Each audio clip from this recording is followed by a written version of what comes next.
रजात का इख्तियार कब तक है?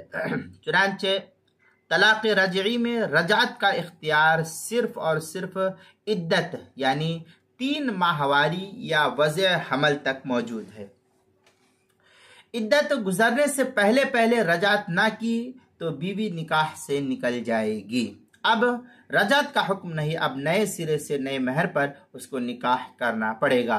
चुनांचे फतावा हिंद में है, व इदा तल्लक़ रजुल इमरातहु ततलीक़तन रजइयतन औ ततलीक़तैन फलहु अन युराजिअहा फी इद्दतिहा रज़ियत बिज़ालिका औ लम तर्ज़ा। इस तरीके की इबारत जो है फतावा हिंदिया किताबुत तलाक़ अलबाब सादिस फिर रजा व फीमा तहिल्लु बिहिल मुतल्लक़ा व मा यत्तसिलु बिही, जिल्द नंबर 1 सफ़ा नंबर 470, जो ज़करिया बुक डिपो देवबंद का हिंदी नुस्खा है। उसके अंदर हिदाया उसकी दूसरी जिल्द सफ़ा 394, जो दारुल किताब देवबंद का छपा हुआ नुस्खा है।